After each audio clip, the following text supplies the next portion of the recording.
membahas tentang iCommunity. Selamat malam Bapak Ibu semuanya yang hadir di iCommunity pada hari ini. Keren banget. Meskipun mungkin ada beberapa Bapak Ibu di sini yang mungkin capek ya karena habis nonton konser kemarin. Ada yang nonton Coldplay di sini. Oke, kembali lagi dengan saya Devin yang akan menjadi moderator pada malam hari ini. Tema malam hari ini cukup seru, tapi sebelum itu, izinkan saya untuk share terlebih dahulu tentang kode etik yang ada di iCommunity. Boleh ya, saya izin share screen dulu sebelum kita ke topik utama. Oke, selamat datang Bapak Ibu di iCommunity, sebuah komunitas untuk para pebisnis dan profesional. Nah, iCommunity ini dibangun oleh Pak Juanda Rovelim. Beliau adalah founder Kavling Solusi Digital, SEMO PT Karya Anak Milenial Indonesia, punya banyak sekali certified trainer, khususnya di bidang digital marketing. Jadi beliau banyak sekali mengisi webinar atau seminar di digital marketing. Nah, lalu apa sih iCommunity itu? Kenapa sih kok dibangun iCommunity? Jadi iCommunity ini punya visi dan misi Bapak Ibu. Visinya adalah sebagai platform komunitas pebisnis dan profesional terbesar di dunia, dengan misinya merangkul komunitas pebisnis dan profesional yang ada, menghubungkan sesama pebisnis dan profesional untuk mencapai tujuan bersama, menemukan kembangkan nilai-nilai positif yang dapat berkontribusi dalam pertumbuhan bisnis, pribadi, dan juga masyarakat. Nah, dengan tagline-nya kami adalah share network, grow network gitu ya. Nah, lalu tujuan iCommunity itu apa? Yaitu mempersatukan anggota iCommunity dalam persahabatan, kerjasama, dan saling pengertian, mengembangkan semangat kolaborasi antar anggota, menanamkan nilai positif dalam dunia bisnis dan profesional, dan membangun platform bagi komunitas pebisnis dan profesional untuk belajar, bertumbuh, dan berkembang melalui banyak sekali learning resources, business matching, dan juga referral. Nah, kita punya kode etik nih ceritanya Bapak Ibu. Jadi, kami adalah para pebisnis dan profesional yang bekerja keras, bekerja pintar, dan bekerja sama. Kami mengedepankan nama baik dalam melakukan usaha dan mengutamakan kolaborasi antar sesama anggota tanpa menjadikan anggota lain sebagai target jualan ataupun kompetisi yang tidak sehat. Nah, kami sadar bahwa dengan berbagi relasi, maka akan memperbesar rezeki bersama. Karena itu, kami siap untuk berbagi relasi atas dasar saling mendukung. Yang keempat, kami berperilaku positif dalam berkomunitas, melakukan segala aktivitas berlandaskan niat baik. Dan yang terakhir, apabila kami melanggar kode etik ini, kami bersedia untuk ditegur, diperingatkan, bahkan diberikan sanksi. Nah, itu sekilas tentang iCommunity. Sekarang lanjut ke acara utama kita, yaitu Is Your Business Investable bersama Pak Ivan Sanjaya dari Gen Indonesia. Selamat malam Pak Ivan. Selamat malam. Oke, saya seneng banget nih tentang topik kita malam hari ini karena tentang bisnis kita tuh sebenarnya investable apa enggak sih atau sebenarnya udah bagus tapi kurang untuk di invest untuk bisa dapat invest kayak gitu. Penasaran banget ini saya. Sebelum kita langsung ke presentasi ya Pak ya, boleh dong saya dikenalkan dulu Pak Ivan dan mungkin Gen Indonesia juga biar yang hadir malam hari ini bisa lebih dekat gitu, lebih ngesol dengan Pak Ivan. Boleh. Silakan Pak Ivan. Oke, ya, nama saya Ivan. Saya adalah Managing Director dari Global Entrepreneurship Network Indonesia. Ini adalah sebuah organisasi non-profit yang berbasis di Washington DC di Amerika Serikat dan sudah sekarang hadir di 180 negara lebih, termasuk tentunya di Indonesia. Nah, di Indonesia kita sendiri sebetulnya mungkin sudah lebih dari 11 tahun ya berada di Indonesia dengan misi yaitu memajukan dan mendorong ekosistem entrepreneurship di Indonesia supaya lebih maju dan lebih matang. Tentunya dengan menggandeng semua stakeholder yang ada, baik itu dari unsur pemerintah, kemudian akademisi, kemudian dari unsur pebisnis termasuk investor di dalamnya, kemudian para entrepreneur, para startup, dan tentunya juga para pendukung ekosistem itu sendiri seperti berbagai macam yayasan, asosiasi, organisasi, bahkan co-working spaces yang semuanya juga bersama-sama mendorong memajukan ekosistem kewirausahaan di Indonesia. Kini kita sudah menjadi sebuah organisasi independen dalam bentuk asosiasi. Sebelumnya kami berada di bawah naungan Kadin, ya. Namun karena melihat bahwa dengan berdiri sendiri kita bisa lebih bebas bergerak, bekerja sama dengan siapapun tanpa batasan, tanpa ada konflik kepentingan, jadi kita memutuskan untuk berdiri sendiri. Dan kebetulan founder dari iCommunity, yaitu Pak Juanda Lim, juga menjadi salah satu member dari Operating Board Gen Indonesia ini. Nah, kira-kira gitu. Saya sendiri sebetulnya juga bukan akademisi, tapi saya datang dari latar belakang praktisi. Saya adalah seorang engineer yang sudah bekerja di industri manufaktur, khususnya di sektor chemical business, lebih dari 12 tahun. Kemudian saya juga masuk ke dalam dunia akademik sedikit, mengajar dan membantu merumuskan berbagai macam kurikulum yang berbasis kepada entrepreneurship di berbagai perguruan tinggi di tanah air. Dan kini saya juga banyak membantu para startup, menjadi mentor, menjadi advisor, dan seterusnya. Kira-kira demikian. Terima kasih. Wah, wah, keren banget. Udah jelas banget ya Bapak Ibu siapa narasumber kita malam hari ini. Pasti udah langsung penasaran gimana sih dengan pengalaman beliau. Jadi Bapak Ibu bisa nanti konsultasi gitu ya Pak. Boleh ya nanti kalau misalnya Bapak Ibu di sini mau konsultasi gitu ya. Boleh, boleh. Oke, udah langsung silakan saja Bapak. Oke, Kami persilahkan untuk share PPT-nya, apa yang mau dijelaskan pada malam hari ini. Silakan, Pak Ivan. izin share, screen share ya. Mhm.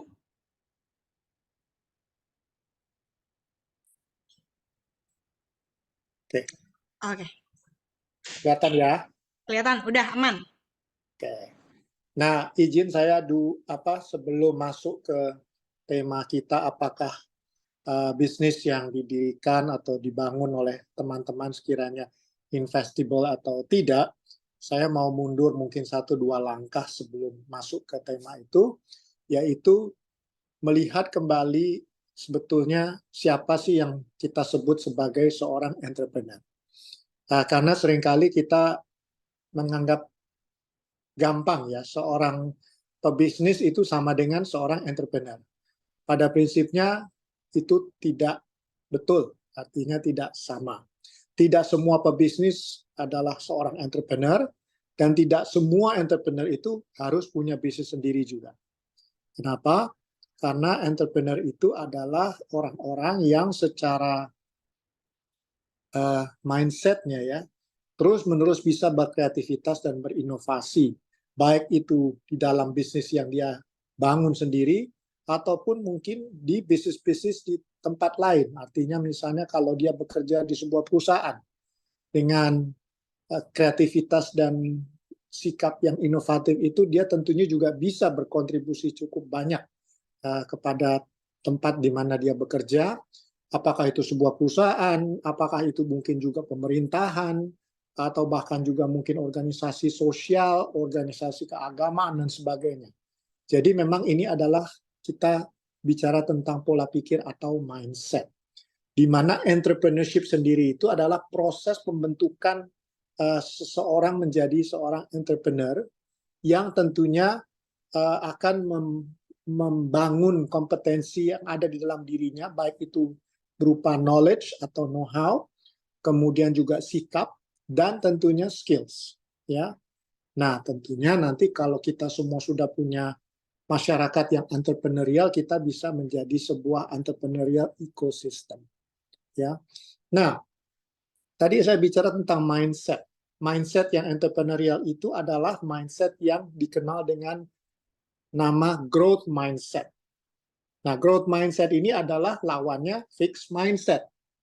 Ya, Fixed mindset seperti dalam definisinya artinya fix, kaku ya, nggak bisa fleksibel. Nah, apa yang menyebabkan seseorang itu memiliki fixed mindset? Alasannya adalah orang itu memiliki banyak yang disebut limiting beliefs. Ya, jadi limiting beliefs inilah yang akan menghalangi kita untuk bisa mencapai apapun yang menjadi tujuan atau objektivitas hidup kita. Misalnya ketakutan akan kegagalan, ya, ketakutan akan mungkin penolakan, ya, bahkan ada juga ketakutan akan keberhasilan, ya. Di samping tentunya juga mungkin kekurangan-kekurangan kita seperti misalnya kurang percaya diri, ya, kurang integritas, ya, kurang dorongan untuk maju, ya, willpower dan seterusnya dan seterusnya. Ini semua yang menjadi limiting beliefs yang membuat mindset kita menjadi fix dan tidak growth, ya. Nah, ketakutan itu kalau dalam bahasa Inggris kan namanya fear, ya. Fear itu singkatan dari fantasize experiences yang appearing real, seolah-olah nyata, padahal sebetulnya tidak nyata. Sama seperti kalau kita percaya dengan hantu, ya, atau setan-setan itu, banyak orang bilang itu hanya fantasi saja, tapi kenyataannya tidak ada, ya. Nah, jadi kita ini harus bisa mengubah pola pikir kita dari fix menjadi growth mindset. Nah, fix dan growth mindset ini sebetulnya tidak tergantung kepada semata-mata jenjang pendidikan yang kita tempuh.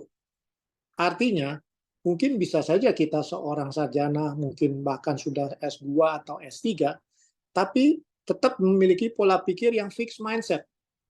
Sementara ada orang-orang yang mungkin bahkan tidak lulus kuliah, tapi punya mindset yang growth. Contohnya jelas. Misalnya siapa? Banyak lah ya, kita tahu ada Bill Gates di situ, ada Mark Zuckerberg di situ, ada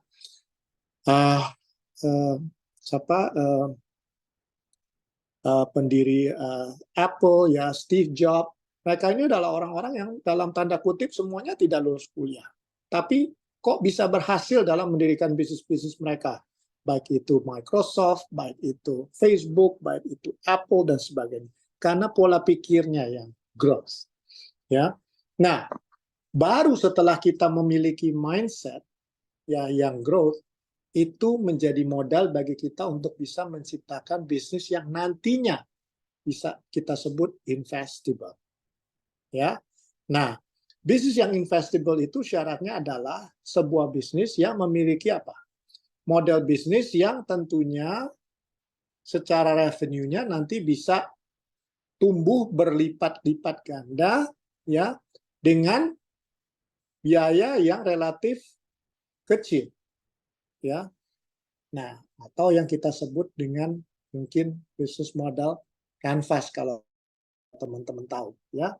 Nah, bisnis yang scalable kan kita harus sudah sering dengar kalau membangun bisnis itu harus sustainable dan scalable. Artinya bisa berkelanjutan dan bisa di scaling. Nah, salah satu syaratnya adalah apa? Harus ada marketnya, harus punya pasar yang memang cukup besar. Kalau kita mainnya di niche market saja, yang marketnya sangat terbatas dan kecil, tentu akan sulit bagi bisnis ini untuk tumbuh kembang besar, ya, dan mungkin menjadi global player, ya. Kecuali kita memainkan di seluruh niche market di seluruh dunia mungkin, ya. Jadi market itu sangat penting.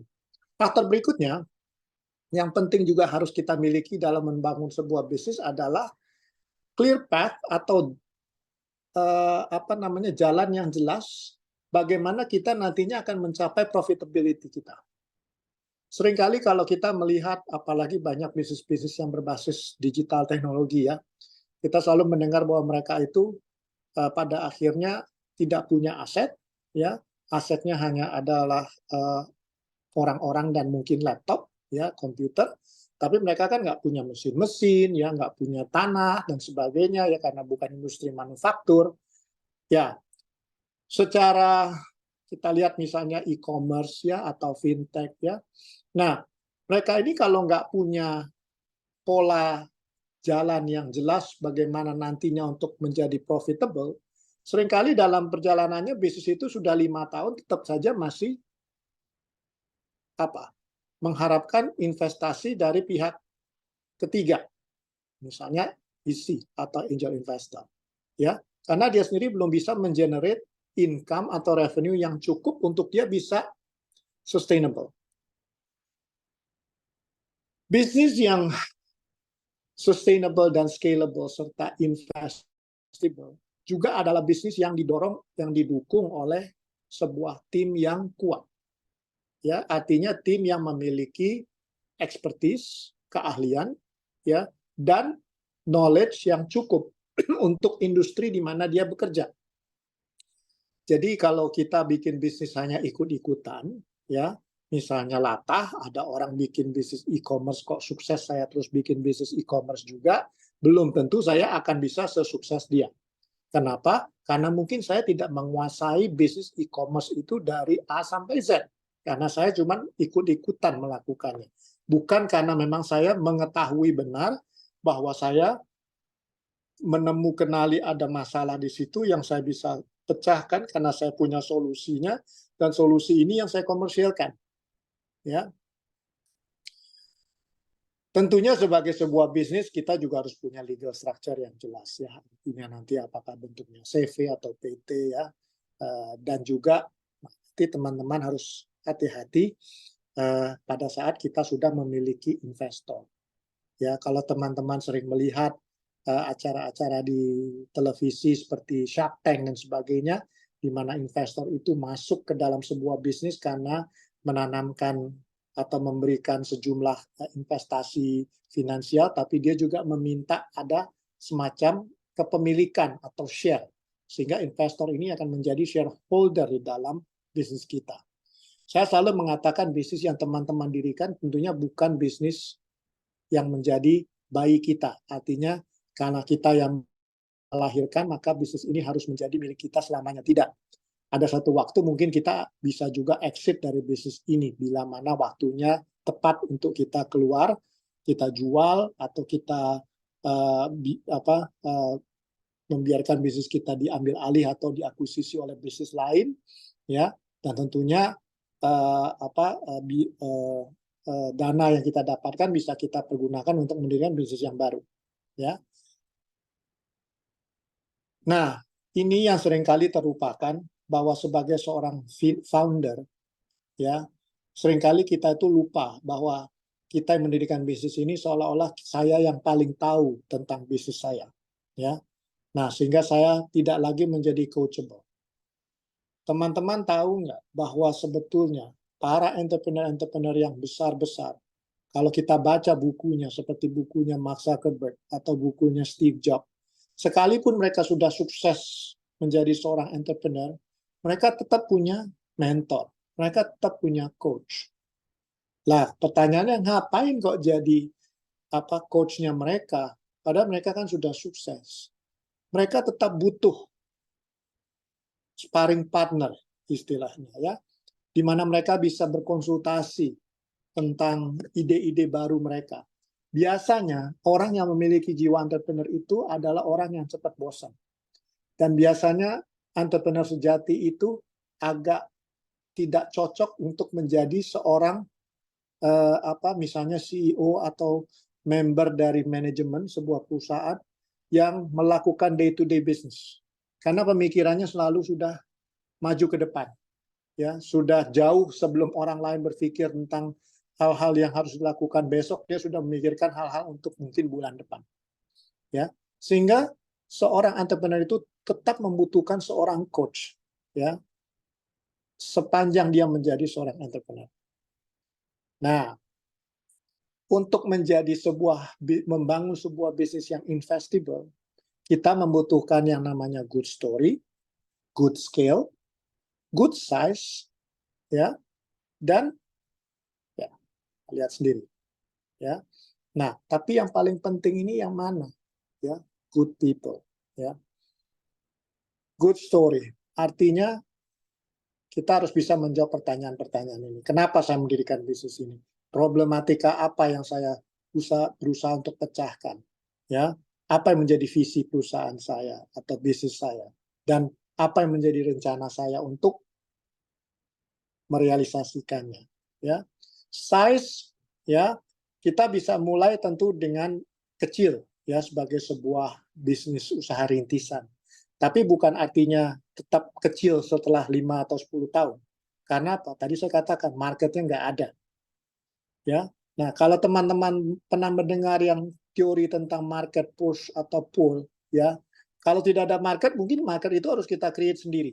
Sama seperti pada saat smartphone baru pertama kali dikenalkan di dunia ini oleh BlackBerry. Orang belum kenal waktu itu, cuma taunya handphone. Belum ada yang namanya smartphone atau beberapa gadget yang dijadikan satu. Nah, tapi karena pasar ini berhasil diedukasi, ya, maka tumbuhlah pasar untuk smartphone itu, ya. Atau kalau memang mau yang lebih mudah, pasar yang sudah ada itu yang kita usahakan untuk kuasai, ya. Artinya ada yang namanya total addressable market, serviceable addressable market, dan serviceable obtainable market, ya. Nah, kita mulai dari yang tentunya yang paling kecil yang bisa kita dapatkan, ya, dari obtainable. Baru nanti bisa yang addressable. Mulai di Jakarta dulu, atau di Surabaya, atau dimanapun. Mungkin nanti meluas ke Jawa, bahkan ke seluruh Indonesia. Ya. Kemudian good scale, ya, artinya apa? Kita untuk bisa ini harus punya misalnya apa? Rencana yang jelas bagaimana nanti kita akan tumbuh kembang dengan bisnis kita. Tumbuh kembang itu bukan artinya dari satu toko menjadi dua toko, menjadi tiga toko, ya. Tapi dari satu menjadi 10, menjadi 20, dan seterusnya. Ya. Jadi kita nggak bicara tentang UMKM di sini. Dan itu hanya bisa dilakukan kalau kita didukung oleh tim yang memang solid dan kuat dan saling melengkapi. Ya. Nah, kalau kita sudah punya semua itu, pertanyaannya sekarang, apakah saya akan pasti berhasil? Belum tentu jawabannya. Ya. Faktor lain yang penting juga harus kita lihat adalah timing. Kapan saya masuk ke pasar yang saya targetkan itu, ya. Nah, saya selalu mengatakan berusaha jadilah yang pertama, menjadi pionir ketimbang berusaha menjadi yang terbaik. Kenapa? Kalau kita berhasil menjadi yang pertama, selamanya kita akan menjadi yang pertama. Tapi kalau kita berusaha menjadi yang terbaik di dalam market yang ada, begitu ada yang lebih baik dari kita, tentu orang sudah melupakan kita.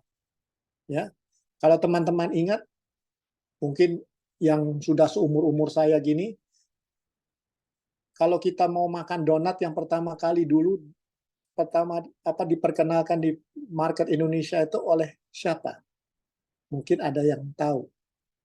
Perusahaan yang memperkenalkan donat di Indonesia. Bukan Dunkin Donut, bukan Krispy Kreme, ya, tapi ada yang namanya Mr. Donut. Sekarang sudah nggak ada lagi mungkin. Dulu dia itu menjual donat di Pekan Raya Jakarta, PRJ, sewaktu masih di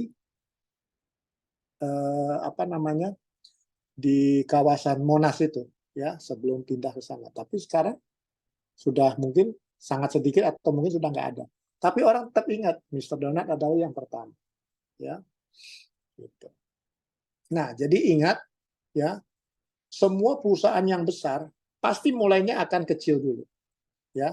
Nah, cuman masalahnya ibaratnya kita ini adalah sebuah roket, ya, yang lepas landas atau tinggal landas, ya. Banyak juga yang meledak di tengah jalan, ya. Tapi ada juga satu dua yang mungkin berhasil keluar dari orbit bumi. Nah, mudah-mudahan salah satunya adalah perusahaan kita. Nah, saya nggak mau berdiskusi panjang lebar. Kalau kita mau menjadi sebuah usaha yang investable, ada dua cara sebetulnya yang paling mudah dilakukan. Pertama tentunya mendapatkan investasi untuk bisa kita mengakuisisi market yang lebih besar. Nah, itu biasa dilakukan dengan apa? Mencari investor institusional atau investor dari pihak ketiga disebutnya. Apakah itu mungkin dari modal ventura, ya kalau kita masih kecil mungkin dari angel investor atau bahkan juga mungkin pinjam uang dari bank. Tapi ada cara lain yang mungkin tidak membutuhkan kontribusi finansial secara langsung, yaitu melalui kemitraan strategis. Kemitraan strategis dengan siapa? Dengan perusahaan. Kenapa? Sebagian besar perusahaan, khususnya di Indonesia, perusahaan yang besar-besar ya, itu tidak melakukan yang namanya R&D. Nah, karena mereka sudah nyaman dengan bisnis model mereka. Perusahaan-perusahaan seperti Astra, Unilever, dan sebagainya. Mereka punya laboratorium, tapi lebih banyak dipergunakan untuk aplikasi, bukan menemukan produk baru. Sehingga mereka tidak banyak memperkenalkan produk-produk baru ke market Indonesia. Nah, sampai satu ketika mungkin produk-produk mereka akhirnya menjadi usang, karena udah ketinggalan zaman. Nah, startup atau usaha rintisan, inilah yang biasanya justru dengan kreativitas dan inovasinya ini bisa menemukan produk-produk baru yang mungkin bisa dipasarkan ke pasar-pasar perusahaan-perusahaan besar itu tadi. Kalau kita memiliki kemitraan strategis dengan. Nah, untuk itu kita harus bisa berkomunikasi dengan mereka. Misalnya, hey Astra, kamu punya masalah apa sih yang mungkin kita bisa bantu pecahkan? Atau mungkin saya punya solusinya. Atau Unilever, atau apa. Ya. Nah, dengan kemitraan strategis itu, perusahaan itu sudah memiliki apa? Market yang besar. Tapi mereka nggak punya inovasi baru. Usaha rintisan, perusahaan bisnis yang kecil-kecil ini, punya inovasi, tapi belum punya market. Sehingga kalau mereka bekerja sama, masing-masing mendapatkan benefit dari situ, yang sifatnya tentunya win-win. Ya, nah ini hanya sedikit SWOT analisisnya. Saya berhenti di situ. Kalau ada pertanyaan, silahkan. Wah, oke. Kita langsung ke diskusi aja nih ceritanya. Ini sudah ada yang tanya. Pak Arjo, apa mau bertanya secara langsung? Atau lewat chat aja udah cukup, Pak Arjo? Ya, dibacakan dulu deh, nanti saya akan berikan konteksnya kalau masih belum pas. Oke, jadi pertanyaannya adalah, problem di masyarakat adalah belum adanya contoh panutan di daerah masing-masing. Orang itu orang keras kelemahan dia tikus banyak kayak gitu bisa dilalui. Oh iya, mohon maaf ya. Oke. Jadi problem di masyarakat adalah belum adanya contoh panutan di daerah masing-masing dengan growth mindset. Kalaupun ada, terkadang dijauhi atau malah dimusuhi karena dianggap berbeda. Di kasus ekstrim, dianggap membahayakan status quo. Bagaimana kemudian mengubah stigma memusuhi growth mindset menjadi panutan? Gimana Pak Ivan? Monggo. Ya, ini contoh ya problematika yang sangat bagus sebetulnya ya. Karena apa? Mungkin teman-teman pernah dengar ada usaha startup yang bergerak di bidang agriculture ya, di mana mereka membantu para petani untuk bisa mungkin memasarkan hasil panenannya atau menjual hasil panenannya langsung ke market tanpa harus melalui para tengkulak. Karena para tengkulak ini kan biasanya yang justru menjadi yang menentukan harga. Sehingga kalau harga naik, petani tetap dapatnya sedikit, tengkulaknya yang semakin banyak hasilnya. Ya. Betul. Nah, dengan adanya usaha-usaha rintisan itu, mereka memotong jalur itu. Nah, tapi pada prinsipnya mereka itu sendiri yang menjadi tengkulak di masa modern kan sebetulnya. Karena mereka yang menggantikan fungsi dari tengkulak itu tadi. Betul. Nah, akibatnya kita yang dimusuhi nih sebagai startup karena dianggap memotong mereka dan ya mematikan ya mata pencarian para tengkulak itu. Makanya biasanya kalau ada usaha-usaha rintisan yang mau berhubungan langsung dengan para petani dan sebagainya itu biasanya resistensinya sangat besar. Seperti yang memang Pak Aryo sudah sebutkan. Kita seringkali dimusuhin. Nah, caranya bagaimana? Gampang saja sebetulnya. Jangan kita berkompetisi dengan para tengkulak itu, tapi kita justru mengajak mereka ya untuk bekerja sama. Nah, dari tadi saya selalu mengatakan kita harus selalu punya pikiran untuk bisa memberikan benefit untuk semua. Ketimbang saya sendiri yang terjun untuk mungkin masuk ke kampung-kampung berkomunikasi dengan para petani yang kita belum kenal, seharusnya kita menggunakan agen-agen yang sudah ada di sana. Nah, tapi mereka ini harus diedukasi dulu supaya mereka bisa bekerja untuk kita dengan penghasilan yang tidak lebih sedikit, bahkan bisa lebih banyak, gitu. Ya, sama seperti ketika waktu itu, ceritanya waktu Gojek baru pertama kali berdiri ya, sebelum menjadi Gojek seperti yang kita kenal sekarang. Dulu itu Gojek itu kan konsepnya maunya seperti taksi hanya dengan motor, sehingga dia punya supir pengendara motor sendiri. Sistemnya juga tidak dengan aplikasi, tapi dengan call center seperti misalnya kayak Bluebird gitu ya. Tapi model bisnis itu sudah terbukti tidak jalan dan itu ditolak oleh investor. Ya, karena investor bilang kalau model begitu rasanya tidak akan menguntungkan. Nah, sehingga dia membuat terobosan baru, dia menggunakan tukang-tukang ojek yang ada yang diedukasi. Nah, kita juga mendengar ceritanya dulu bagaimana para opang itu sangat brutal terhadap para ojol ya kan, karena mereka dianggap pesaing. Nah, tapi kalau kita bisa mengedukasi mereka, akhirnya mereka juga melihat dengan sendirinya bahwa ternyata lebih menguntungkan menjadi ojol daripada opang. Nah, sehingga mau nggak mau mereka harus mengikuti perkembangan bisnis dan akhirnya mereka juga menjadi ojol semua. Gitu. Jadi yang penting memang ya kita harus pandai-pandai ya, artinya merangkul dan menggunakan resources yang ada. Yang kalau tidak penting kita harus rekrut sendiri, edukasi sendiri, lebih baik kita pakai yang sudah ada sebagai agent-agent kita. Cuman kita memikirkan bagaimana caranya supaya mereka juga bisa mendapatkan benefit dengan bekerja sama dengan kita. Kira-kira gitu ya, mudah-mudahan menjawab. Gimana Pak Arjo? Ada yang perlu ditambahkan? Iya, jadi tadi kan disinggung sedikit tentang edukasi ya. Nah, ini kan kadang-kadang untuk bisa growth mindset, untuk bisa punya growth mindset itu kan faktor edukasi itu pasti sangat menentukan. Masalahnya, ini saya ambil contoh satu aja ya.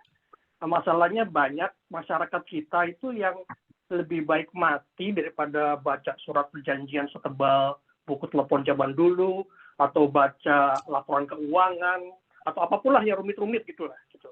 Jadi ya nggak mungkin bisa growth mindset kalau yang hal-hal yang basic ini aja tidak dimiliki gitu. Oke, tidak perlu kita bicara yang setebal buku telepon, ya cuma satu lembar aja. Kadang-kadang itu juga masih ngaco karena cuma baca judul aja itu pun salah. Judulnya tentang apa, tapi yang ditangkap tuh berbeda gitu. Nah, hal-hal yang basic ini Pak, bagaimana cara menumbuhkannya? Karena untuk bisa ke arah yang Bapak maksud itu kan hal basic ini kan harus dimiliki. Sedangkan kalau mereka lebih baik mati daripada baca-baca yang hal kayak gini, ya bagaimana bisa gitu? Kira-kira apa ada tips and tricks Pak supaya orang-orang yang cuma baca dulu itu pun juga salah itu jadi bisa lebih teredukasi lah gitu. Jadi memang yang paling ampuh dan paling jitu ya Pak. Kalau edukasi itu sifatnya jangan bersifat instruksi, ya, tapi lebih bersifat kepada pengayaan skill. Bapak bisa bayangkan bagaimana caranya saya menjadikan tukang-tukang ojek yang biasanya mangkal menjadi tukang ojek online. Nah, mereka itu kan harus bisa pakai smartphone yang untuk supaya ada orderan dan sebagainya. Kalau saya dulu menjadi foundernya Gojek, mungkin saya juga nggak bisa habis pikir tuh bagaimana caranya saya harus mengedukasi sekian banyak orang supaya yang tadinya nggak ngerti teknologi menjadi melek teknologi. ya kan? Nah, ini tentunya menjadi tantangan tersendiri, Pak. Dan saya juga sangat setuju dengan Bapak. Kenapa misalnya di Indonesia jumlah UMKM itu kan sangat besar, Pak. Ya, bahkan katanya sudah kalau secara statistik itu bisa dihitung-hitung setiap orang Indonesia itu bisa punya 3-4 bisnis. Begitu banyaknya jumlah UMKM di Indonesia. Tapi kan sebagian besar, kalau tidak mungkin 90% dari UMKM kita juga akan mengalami masalah yang sama tentang scalability, apalagi investability. Nah, kalau misalnya kita buka usaha, misalnya mohon maaf ya, usaha-usaha yang sifatnya kayak warung, toko, dan sebagainya, kan sulit sekali untuk bisa mendapatkan investasi dari pihak ketiga. Karena apa? Karena yang tadi saya katakan, dia tidak memiliki path yang jelas bagaimana bisa scaling up. Ya. Sementara kalau misalnya kita lihat Indomaret atau Alfamart, itu kan jelas bagaimana dia men-scaling up model bisnis dia melalui franchising, ya, sehingga dari 1 bisa langsung tumbuh menjadi 10, 20, dan seterusnya. Bahkan kadang-kadang di kampung-kampung di setiap jalan bisa ada 2, 3, sampai 4 convenience store yang saling bersebelahan. Nggak masalah juga. Ya, karena mereka memang bersaing secara fair. Tapi kalau saya bertahan dengan model saya yang lama, saya buka toko sendiri, ya sampai kapan? Karena saya butuh mungkin biaya yang besar untuk beli tokonya, beli rukonya, mengisi barang-barangnya. Kalau franchising itu kan gampang. Siapapun yang punya ruko yang nggak kepake, mau dijadikan Alfamart atau Indomaret, silahkan. Nanti kita yang bantu isi. Hasilnya bagi-bagi, gitu kan, bagi hasil. Nah, apapun modelnya. Jadi memang edukasinya Pak Arjo, ya, memang kita harus berpikir, yang perlu memiliki growth mindset itu pertama tentunya saya sendiri. Dan growth mindset ini harus ditularkan, Pak, bukan diajarkan. Ya, karena kalau diajarkan, yang tadi saya katakan sifatnya instruksional, akan sulit untuk kita lakukan. Jadi ibaratnya kalau Bapak mau mengajarkan seseorang anak kecil untuk bisa naik sepeda, tapi sifatnya instruksional, kan sangat sulit. Lebih baik saya kasih aja sepedanya, terus saya bilang, kamu naik sini nak, aku pegangin, silahkan coba mulai mengayuh kakinya, saya pegang supaya nggak jatuh, ya kan? Nah, lama-kelamaan dia akan lebih pintar naik sepedanya kebanding saya hanya memberikan instruksi, ya, bagaimana caranya mengendarai sepeda. Gitu. Jadi sekali lagi, growth mindset itu harus kita sendiri yang menularkan, Pak Arjo. Ya, jadi nggak bisa kita ajarkan dalam bentuk misalnya sekolah atau kelas umum dan sebagainya. Sulit kalau mau begitu. Ya, mudah-mudahan menjawab. Iya, terima kasih Pak. Sama-sama. Oke. Terima kasih banyak. Oke, Bapak Ibu ada yang mau bertanya lagi? Kira-kira? Boleh raise hand atau tulis di kolom komentar. Selagi menunggu nih Pak, mungkin saya ya Bapak yang akan bertanya. Mungkin tapi pertanyaan ini mungkin akan terdengar sangat pemula atau bagaimana gitu. Tadi Bapak udah menjelaskan bahwa growth mindset itu harus dari personnya sendiri itu yang harus menumbuhkannya gitu. Nah, tadi Bapak juga nyari buat contoh kalau misalnya dulu dari Kopang, terus habis itu sekarang ke ojol, sekarang berarti kan mengikuti teknologi. Nah, teknologi selalu berkembang. Nah, sebagai business owner atau yang apa ya, yang punya ingin bisnisnya terus dikembangkan gitu. Nah, supaya mengikuti perkembangan zaman ini gimana sih Pak? Berarti kan kita harus open minded. Tapi nggak semudah itu untuk kita open minded gitu. Nah, adakah Pak tips nih dari Bapak agar kita coba deh open minded. Terus kalau misalnya, oke, ini saya udah open minded, oke, saya udah tahu nih kita harus mengikuti teknologi. Tapi mulai dari mana? Nah, kadang itu kan juga bikin bingung. Kira-kira Bapak ada saran kah? Atau Ya. monggo, Pak Ivan. Sebetulnya kalau kita lihat gampang saja, misalnya kalau kita jalan-jalan ke pasar tradisional ya, banyak sekali di situ kan orang-orang yang sudah mungkin berjualan toko sembako ya kan, bertahun-tahun lamanya, ya, dan cukup berhasil. Mungkin zaman dulu tokonya masih kecil, kemudian dengan berjalanan waktu makin besar tokonya, tapi si pemiliknya tetap saja nongkrong di situ, menjaga tokonya dari hari ke hari. Nah, kembali lagi ke definisi yang pertama tadi saya katakan, apakah dia ini seorang entrepreneur atau bukan? Nah, memang dia punya usaha, dia punya bisnis. Tapi kalau dia melakukan bisnis itu semenjak dia masih muda, masih masih masih lajang, sampai sudah berkeluarga, sampai punya anak, sampai punya cucu, tetap saja masih di situ, ya memang cukup bisnisnya. Bahkan mungkin juga bisa menyekolahkan anaknya sampai ke perguruan tinggi dan sebagainya. Tapi dari segi entrepreneurship, ya kan, apakah bisnis dia ini investable? Kalau dia menawarkan kepada misalnya seorang modal ventura, mau nggak kamu ambil alih bisnis saya? Mungkin jawabannya no. Dan kesulitan itulah yang dihadapi oleh para UMKM kita sebetulnya, karena begitu banyak jumlahnya, tapi sulit bagi mereka untuk bisa mendapatkan investasi dari pihak ketiga yang mengatakan, wah bisnismu bagus, sini saya yang investasi supaya kamu bisa tumbuh berkembang menjadi 100 kali lipat bisnisnya. Ya. Nah, jadi memang ini yang kita harus lihat ya, artinya kalau kita memang mau berubah, ya dari diri sendiri kita memang harus punya tadi kan limiting belief itu yang membuat kita mindsetnya tidak menjadi growth ya. Bisa nggak saya mengalahkan atau istilahnya overcome ya dari limiting belief kita atau ketakutan-ketakutan dan kekhawatiran kita.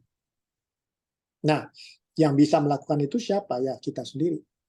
Misalnya, limiting belief saya adalah karena saya sudah begitu lama punya toko sembako di pasar, saya nggak percaya diri kalau saya misalnya harus ketemu dengan pemodal ventura gitu ya, nggak bisa ngomong, ya kan? Nah, artinya bagaimana? Harus saya sendiri kan yang belajar mengalahkan itu supaya saya bisa bicara. Tadi kan syaratnya ada apa? Good story, ya, good size, good people, ya kan? Nah, kalau saya cuma punya toko sembako, good people-nya pasti mungkin keluarga saya doang. Karena saya mungkin nggak punya tim yang untuk mendukung perusahaan saya yang bisa tumbuh berkembang sangat cepat. Seperti misalnya Indomaret atau Alfamart. Ya kan? Nah, Alfamart dan Indomaret juga pada prinsipnya kan toko sembako. Ya kan? Supermarket kecil. Tapi kenapa dia bisa tumbuh seperti menjamur di mana-mana? Sementara kalau saya punya toko sembako sendiri, ya di pasar itu aja, ya kan? Gitu. Jadi kembali lagi Mbak Devi, memang hanya kita sendiri yang bisa mengalahkan limiting belief itu. Ya, makanya saya selalu mengatakan hati-hati. Banyak orang mengatakan atau bertanya ke saya, Pak, entrepreneurship itu sebetulnya adalah sesuatu yang bisa diajarkan kan? Jawaban saya no, nggak bisa kalau hanya sekedar diajarkan. Tapi kita bisa belajar berentrepreneur, ya. Jadi harus hati-hati. Kita nggak bisa seperti kayak, oh ya saya mau menjadi seorang entrepreneur, saya sekolah entrepreneur deh. Nggak ada sebetulnya definisi seperti itu. Tapi saya bisa belajar berentrepreneur. Dan kalau saya mungkin masuk ke sekolah-sekolah yang mengajarkan entrepreneurship, di sana saya belajar apa? Saya belajar cerita-cerita tentang orang-orang yang punya pengalaman berentrepreneur. Termasuk tentunya adalah belajar dari mungkin kegagalan, kesalahan mereka, supaya kita tidak melakukan kesalahan yang sama. Gitu. Kira-kira gitu Mbak Devi. Jadi dari dalam kita sendiri yang harus saya mau belajar, bukan saya harus diajarkan oleh orang lain. Gitu. Makanya kalau kita sekolah misalnya kuliah deh ya, misalnya ekonomi gitu ya, belajar bagian dari mata kuliah misalnya ada entrepreneurship. Itu tidak ada textbooknya kalau untuk entrepreneurship. Karena kalau ditanya textbooknya yang mana? Beda kalau kita misalnya kuliah yang jurusannya jelas ya, science, engineering dan sebagainya, semua ada textbooknya. Hanya entrepreneurship yang nggak ada. Karena entrepreneurship itu adalah belajar dari apa? Pengalaman, experiential learning. Oke? Wah, sangat menarik sekali. Wah, sebuah insight baru. Bener sih. Kita nggak bisa kalau belajar entrepreneur, yang kalau misalnya kuliah, itu adalah belajar dari pengalaman orang-orangnya. Belajar dari saling sharing networking gitu ya, Pak, jadinya. Wow, oke, oke. Nambah insight baru lagi nih. Kesalahan yang paling banyak dilakukan oleh para entrepreneur itu adalah ketakutan akan kegagalan. Ya, Betul, kebanyakan. karena ya mungkin orang Asia juga ya, di sini saya melihat bahwa kita kan seringkali melihat kegagalan itu sebagai sebuah hal yang negatif ya, sebagai sebuah mungkin kebodohan, ya ketidakmampuan. Padahal sebetulnya kalau orang tidak pernah gagal, dia tidak pernah belajar. Ya, semakin sering dia gagal, semakin banyak yang dia pelajari dari kegagalan itu. Kalau dia memang menganalisa ya, kenapa saya gagal ya, dan tidak melakukan hal yang sama berulang-ulang tanpa ada maksud dan tujuannya. Kadang-kadang kita juga harus melakukan sesuatu secara berulang untuk melihat kegagalan saya ini disebabkan oleh apa. Jadi orang bilang, oh kan kita kalau udah masuk lubang, jangan masuk lubang yang sama lagi, nanti itu namanya bodoh kan, kalau udah sekali masuk lubang, terus masuk lubang lagi. Tapi dalam dunia entrepreneurship, kadang-kadang kita masih harus melakukan itu. Saya harus masuk lagi ke lubang itu yang sama. Karena saya nggak tahu yang namanya proses verifikasi, kenapa saya bisa jatuh masuk ke lubang itu. Apakah karena lutut saya yang nggak kuat, atau memang sepatu saya yang nggak bagus, ya kan faktornya banyak kenapa saya bisa jatuh. Jadi mungkin harus mengulangi itu beberapa kali untuk meyakinkan bahwa ternyata problemnya bukan di kaki saya tapi di sepatunya gitu. Karena kalau problem di sepatunya ya sepatunya yang harus diganti. Itu solusinya ada di situ. Tapi kalau yang nggak masalah adalah kakinya ya kakinya yang harus diperkuat gitu. Ya. Jadi memang ya saya selalu mengatakan kan seringkali banyak anak-anak muda yang pengen cepat sukses menjadi entrepreneur ya, nggak bisa juga.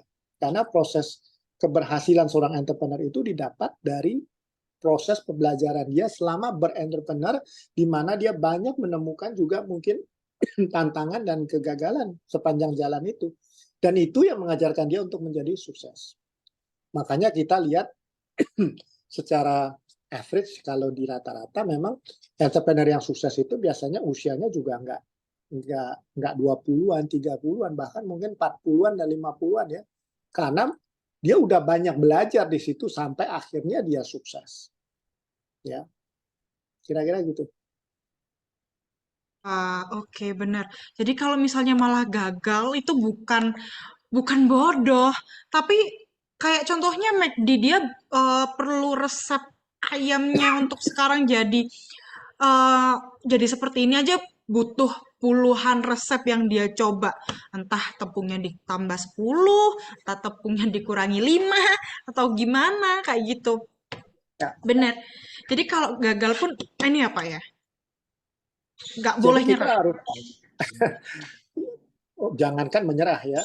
Kita mengatakan selebrasi kegagalan itu. Karena itu adalah pembelajaran kita. Ya. Berapa banyak kalau kita lihat misalnya, mungkin kalau kita lihat siapa sih di Indonesia yang nggak suka makan hoka-hoka bento, Mhm, ya kan? mhm. Ada menu-menu tertentu yang kita sudah tahu, sudah lama kita suka ya. Tapi kan kita sering kali melihat juga kadang-kadang mereka memperkenalkan menu baru, ya, untuk test the market. Coba market suka apa enggak. Kalau market suka, menu itu akan diteruskan. Tapi kalau marketnya nggak suka, menu itu akan hilang. Ya. Nah, itu juga salah satu adalah apa? Cara bagaimana dia memvalidasi inovasi yang dia ciptakan itu kira-kira diterima apa enggak di market. Hmm. Pernah ingat dulu ada yang namanya Coca-Cola Cherry Coke. Hmm, hmm, hmm. Kalau umurnya sekarang baru 20-an mungkin nggak pernah tahu itu. Tapi dulu Coca-Cola pernah mengeluarkan produk dengan rasa cherry, namanya Cherry Coke. Sebuah produk yang gagal. Ya. Dan banyak, segala macam dunia bisnis pasti banyak memperkenalkan produk-produk yang gagal. Ya, karena market tidak bisa menerima itu. Ya. Di Amerika, Coca-Cola juga jual air mineral yang nggak laku karena orang tahunya Coca-Cola, Coca-Cola, ya. Dan Coca-Cola hanya ada satu rasa, ya Coca-Cola itu, ya mungkin ada Coca-Cola yang low fat, ya diet, dan ada yang Coca-Cola zero, tapi kan rasanya mirip-mirip. Beda dengan Fanta. Kalau Fanta dulu ada yang orange, ada yang Yes, sampai merah, sekarang ada betul. yang hijau, ya kan? Nah, Ya. Coca-Cola nggak ada yang begitu, ya, Hmm. hanya satu, gitu. Nah, pertanyaannya, di Indonesia kita punya apa? Punya itu kan apa minuman Saparilla apa-apa itu atau air badak. Kenapa kok kita nggak bisa sebesar Coca-Cola gitu ya? Ya mungkin marketnya ada nggak? Ya, market di Indonesia sendiri ada nggak? Market di Asia suka nggak? Market dunia suka nggak? Gitu. Nah, kira-kira gitu Mbak Dewi. Oke. Nah, ini ada pertanyaan dari Bu Feni. Berapa kali sih dalam mencoba kegagalan dan harus pivot? Misalnya kayak ada juga loh Pak yang misalnya pertama bisnis makanan terus coba-coba-coba tapi gagal-gagal terus kayak wah apa gak cocok ya di makanan apa coba di pakaian ya. Nah, ini harus ada takarannya kah Pak ini? Berapa kali?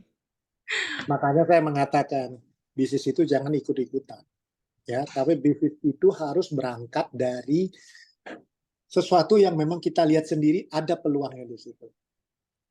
Dan saya punya keahlian di situ. Kalau saya memang punya expertise di bidang makanan, atau paling tidak saya punya passion di makanan, lakukanlah bisnis di makanan.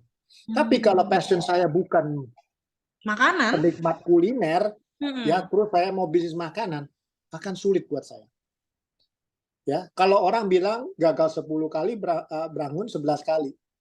Orang bilang bodoh banget ya. Gitu. Tapi ya memang harus begitu.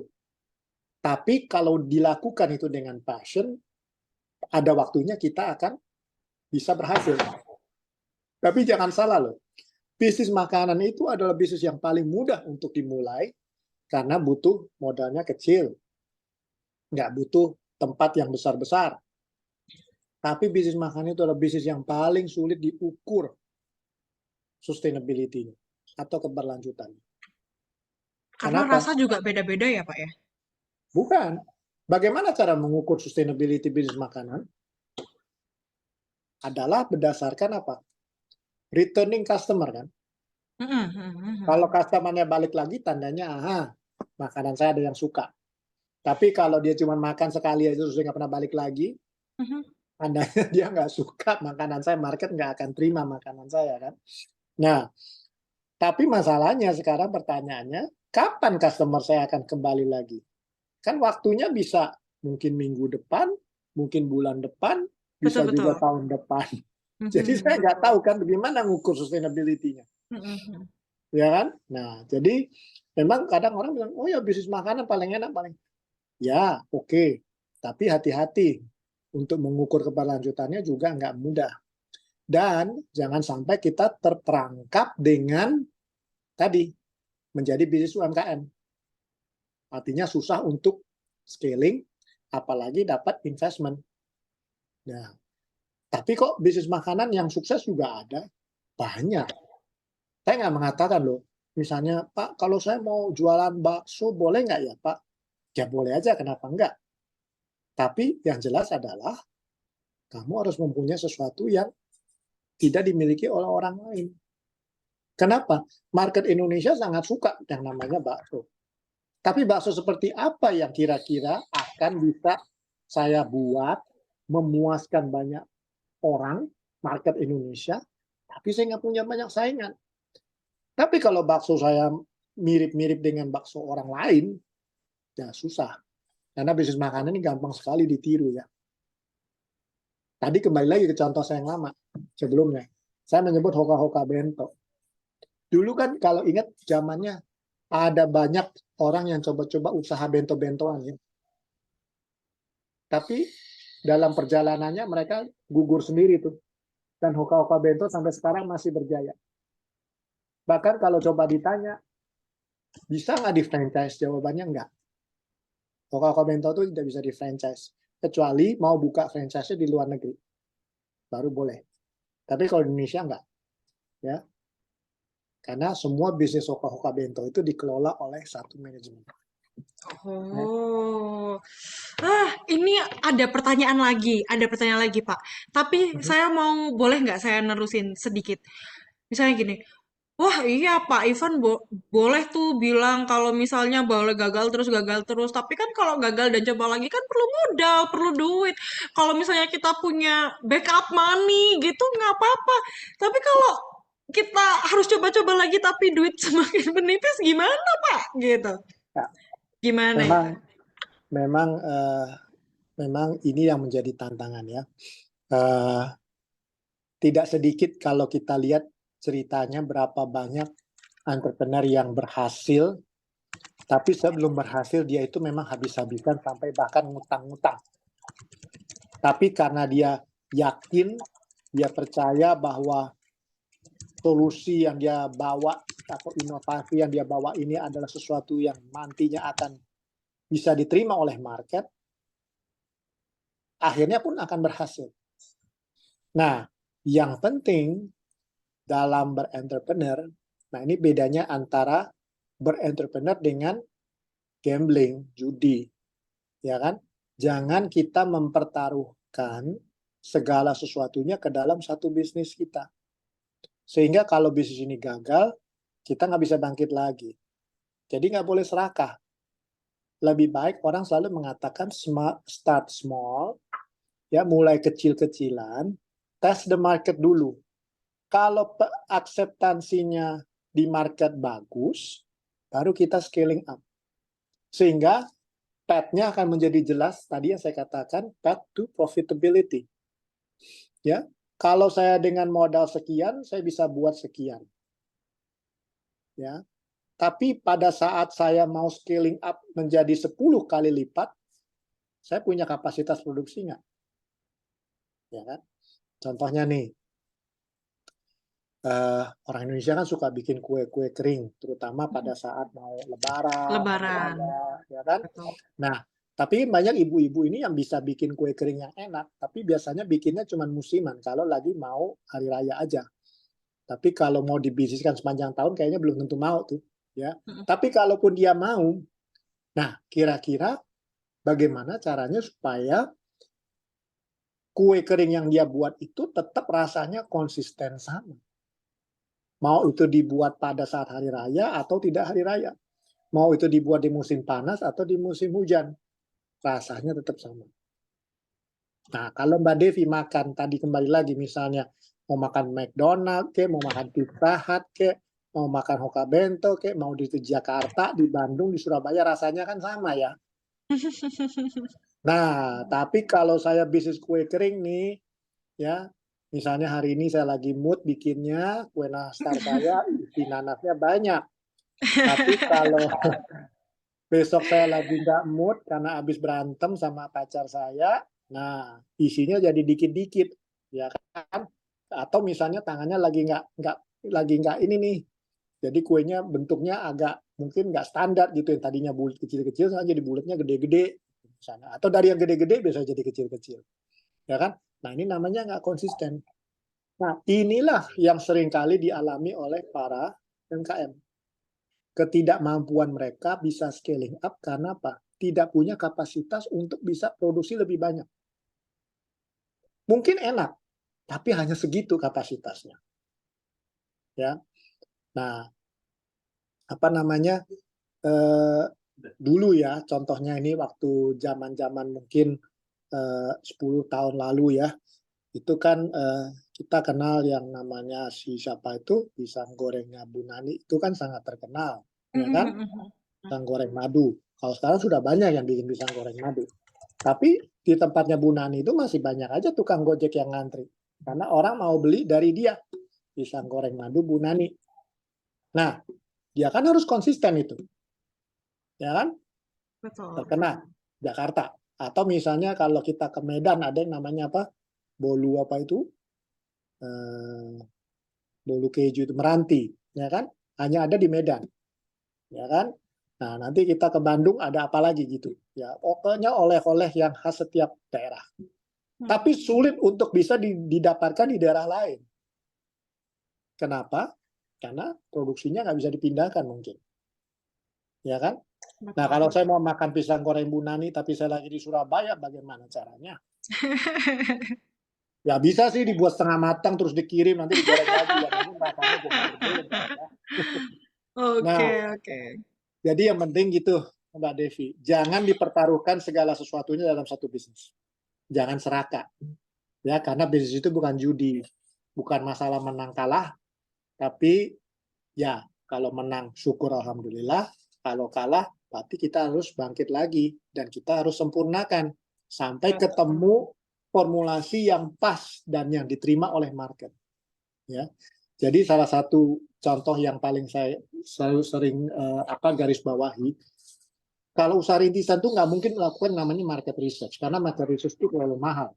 Bahkan yang melakukan market research itu ada perusahaan-perusahaan. Tapi kita bisa melakukan survei kecil-kecilan. Test the market. Kira-kira suka nggak orang-orang ya?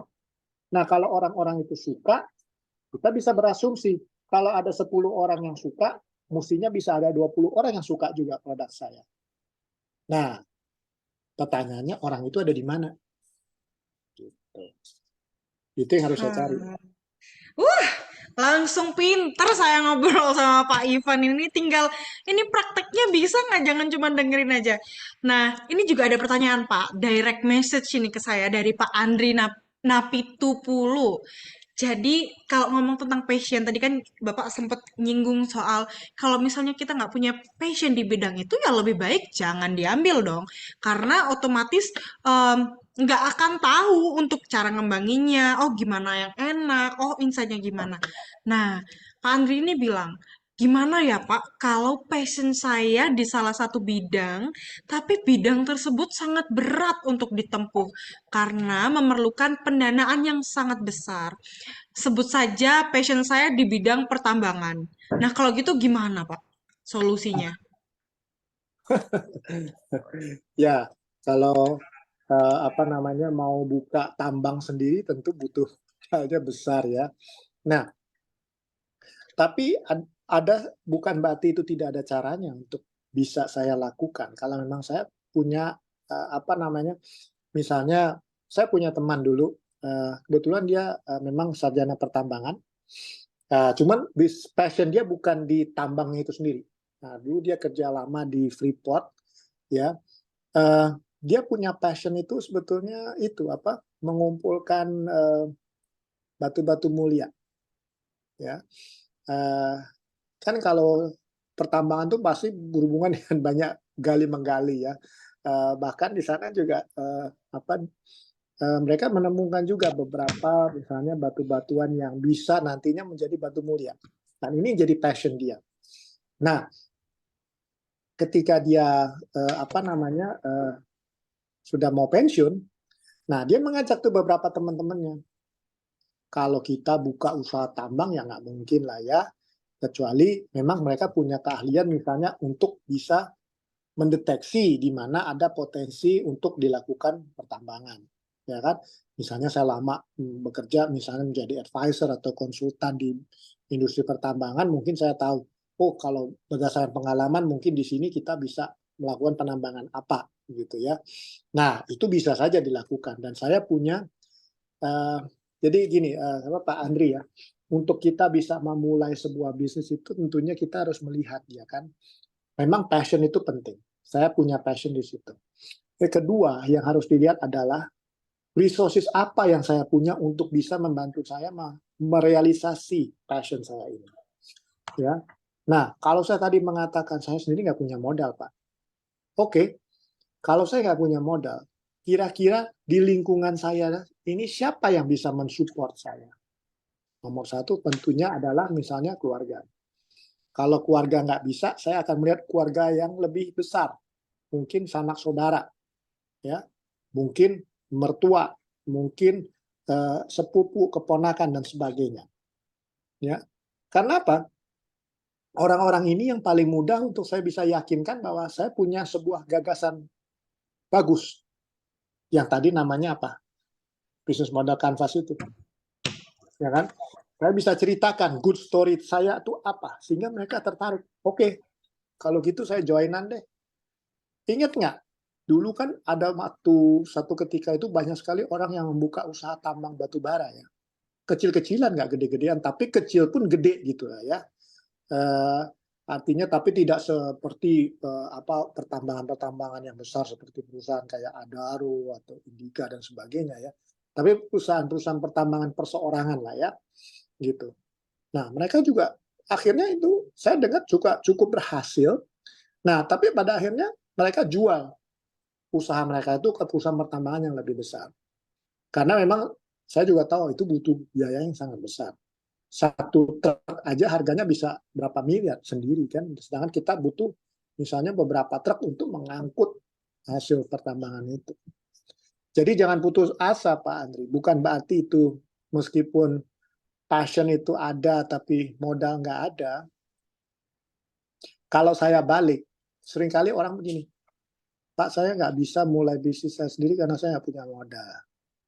Oke, kalau gitu sekarang juga saya berikan kamu 500 juta. Kira-kira bisnis apa yang kamu mau lakukan?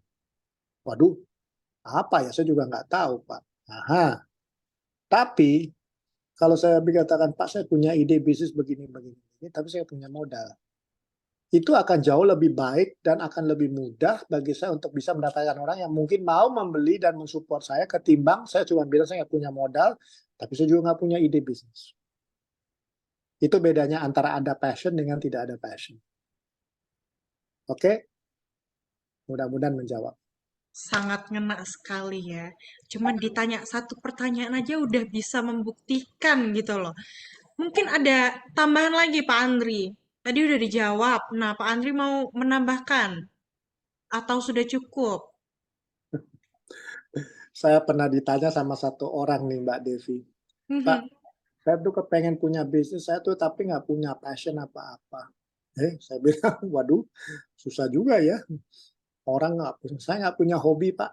Saya nggak suka baca, saya nggak suka jalan-jalan, saya nggak, pokoknya saya nggak punya kesukaan tertentu. Bahkan makanan favorit juga saya nggak ada, semua saya makan. Lalu saya bilang, nah, terus jadi kamu kalau ada waktu senggang ngapain? Ya tidur Kak, apa Pak, nah Hmm. istirahat. Oh oke. Nah kalau begitu saya mau tanya sama kamu, pengalaman kamu tidur, ya kira-kira tidur yang seperti apa yang menurut kamu paling berkualitas? Misalnya kalau Hmm. dilihat dari jenis tempat tidurnya, bantalnya dan sebagainya. Hmm. Nah saya bilang kalau kamu punya sedikit uang, kamu coba, kamu nginep di hotel mulai dari bintang 2, bintang 3 sampai bintang 5 dan rumah kamu sendiri. Tidur yang paling nyenyak tuh rasanya di mana dan kenapa? Oh, ternyata yang membuat saya tidur pulas itu adalah bantalnya, Pak. Oh, oke. Kalau gitu kenapa nggak kamu coba bikin usaha bantal saja yang bisa membantu orang-orang yang punya masalah nggak bisa tidur nyenyak, mungkin tidur jadi nyenyak kalau pakai bantal kamu. Gitu, Mbak De. Oh, bener bener bener.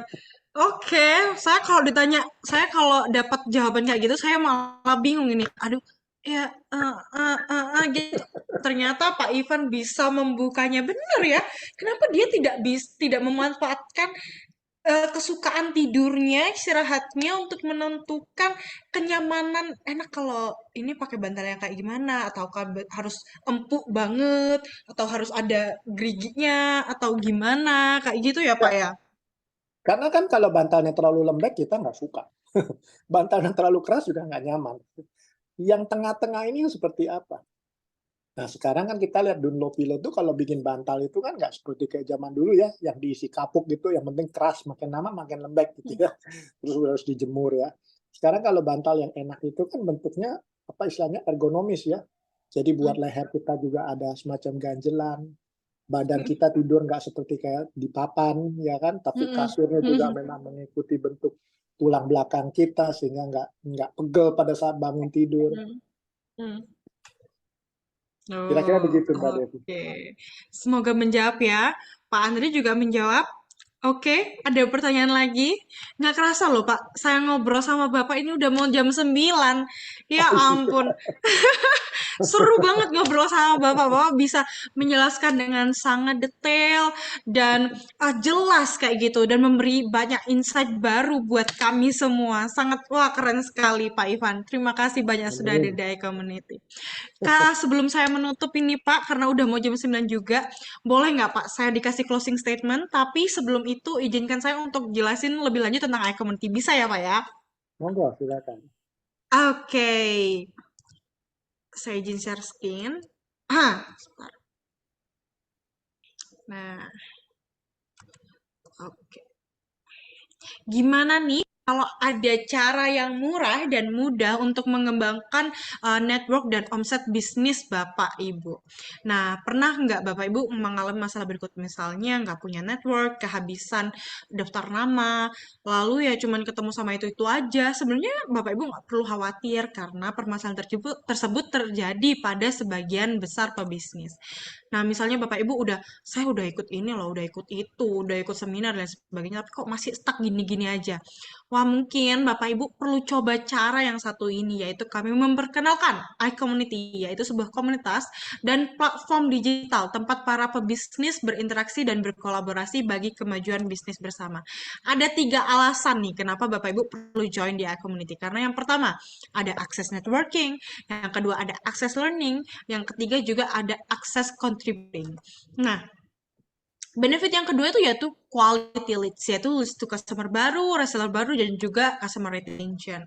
Biayanya low cost karena nggak perlu biaya iklan, word of mouth, dan banyak sekali konten premium untuk upgrade skill bersama. Nah, ini ada 6 program yang kita punya. Jadi masing-masing program ini punya benefitnya masing-masing kayak gitu. Terus how to grow your business with iCommunity. Jadi bisa ketemu dulu di iCommunity Level Up Club, terus habis itu ngobrol di lebih private di small group di iCommunity Business Matching, yang kemudian di iCommunity One-on-One Meeting, dan akhirnya refer a business. Nah, ini contoh iCommunity Business Matching ya. Jadi ada yang versi online. Jangan khawatir kalau misalnya Bapak Ibu wah, cuman online aja nih. Tenang, ada offline-nya. Offline-nya tuh bisa di mana aja. Surabaya bisa, Medan bisa, Bandung bisa, Bali pun bisa, bahkan sampai di luar negeri. Di Malaysia bisa, Singapura bisa, dan macam-macam. Nah, ini juga nih serunya. Kalau misalnya Bapak Ibu jadi anggota premium di iCommunity, bisa jadi host nih di iCommunity Business Matching.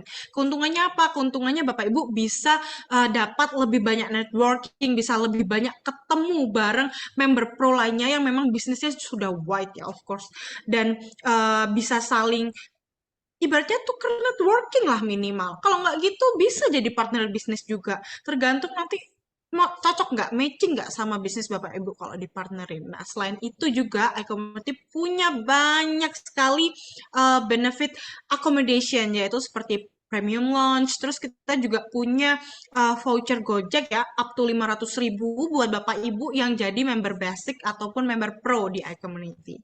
Nah, semua infonya ada di media sosial iCommunity. Di iCommunity official Instagramnya, jangan lupa ya Bapak Ibu harus follow.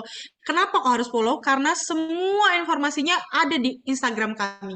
Dari apa yang akan iCommunity Level Up Club minggu depan, atau ada program apa, atau ada bisnis apa, atau ada kesempatan apa, kayak gitu. Contohnya kemarin iCommunity collab sama Degada ya, jadi Bapak Ibu bisa nih kalau jadi member mau pinjam uang mudah, murah, dan cepat gitu.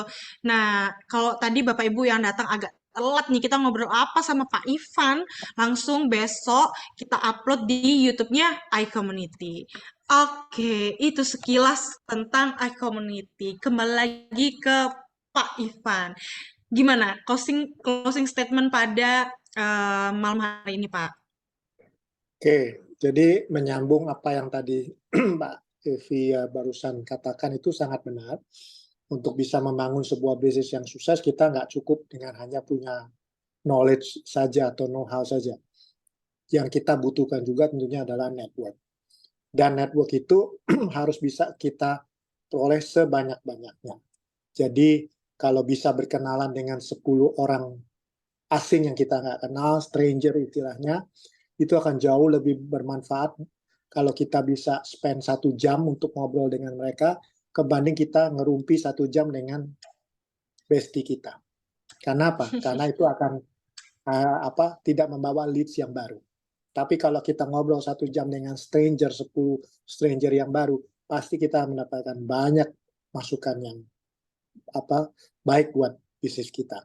Nah, saya mau menggarisbawahi kembali untuk bisa membangun sebuah bisnis yang sukses, artinya yang tidak hanya sustainable, tapi juga scalable dan investable. Itu ada 5 syaratnya. Pertama, mulai dari apa diri kita sendiri, apa yang kita punya. Tadi misalnya passion kita. Kedua, kalau kita membangun bisnis itu ibaratnya kita harus membuat sesuatu yang added value, ya, nilai tambah, ya. Ibaratnya kalau saya punya buah lemon istilahnya yang asam, kalau saya buat limun tentunya akan menjadi lebih banyak peminatnya, karena kalau saya mau menawarkan ada orang yang mau minum lemon, belum tentu banyak yang mau karena rasanya asam dan kecut. Tapi kalau limun pasti menyegarkan. Ketiga, ini berkaitan dengan tadi kegagalan, ya, bahwa kalau memang gagal itu adalah kegagalan yang kita bisa istilahnya affordable, ya, masih bisa kita kuasai, ya, artinya saya nggak akan kehabisan modal, saya masih bisa bangkit lagi, ya. Kemudian berikutnya adalah bagaimana tadi saya bisa memanfaatkan dari jejaring atau network yang saya punya, dari keluarga, dari teman, dari mungkin rekan-rekan kerja dan sebagainya yang bisa saya jahit bersama, menggunakan the power of network tadi untuk mendorong membangun bisnis saya sehingga bisa menjadi besar. Dan kalau bisnis sudah terjadi, prinsip yang kelima adalah bahwa bisnis ini ibaratnya seperti kita menjadi seorang pilot di dalam sebuah pesawat terbang. Ada waktunya kita bisa pakai autopilot pada saat dia cuaca bagus, terbang stabil. Tapi pada saat cuaca kurang bagus, saya harus bisa duduk di belakang kendali, mengendalikan supaya pesawat itu tidak jatuh atau naik turun, ya, nanti penumpangnya malah mabuk semua. Jadi kapan waktunya harus bisa autopilot, kapan waktunya harus bisa di belakang kemudi, itu hanya saya yang tahu. Prinsip itu yang harus dipergunakan untuk kita membangun bisnis yang sustainable, scalable, dan investable. Itu aja dari saya. Terima kasih. Wah, 5 poin yang sangat ngena. Kembali lagi, harus passionnya, harus ada add value-nya. Jadi jangan cuman bisnis yang biasa-biasa aja, harus ada yang beda dong dari yang lainnya. Terus kalau emang gagal, jangan semua-semua dikasihin.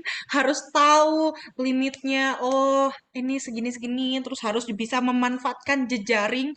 Dan yang terakhir tadi, apa Kak? Saya Ya, sebagai seorang pilot, kapan dia harus menjadi pilot di belakang kemudi, kapan dia bisa menyalakan autopilot dan tidur mungkin, ya. Oke, know yourself. Jadi harus tahu kapan Bapak Ibu harus di depan layar, di balik layar, di samping kanan kiri. Gitu. Terima kasih Oh, banyak Pak Ivan atas sama-sama ngobrol singkat ya. Ngobrol singkat malam hari ini karena dengan senang saya hati. berasa kalau ngobrol semalaman sama Pak Ivan kayaknya bisa deh ini. Oke, sebelum itu boleh ya Bapak Ibu foto bersama meskipun secara online gitu. Boleh ya Bapak Ibu dinyalakan videonya untuk kita bisa foto bersama. Pak Widi. Nah, Pak Andri. Oke. 3, 2, 1. Pak Joni, halo Pak Martinus. Oke. Terima kasih banyak. Kita boleh bilang makasih juga ke Pak Ivan ya atas insight-nya malam hari ini. Keren banget. Terima kasih. Oke, thank you so much. Saya recordnya saya matikan ya Pak. Ibu, saya end all. Terima kasih banyak atas malam hari ini. 3, 2, 1.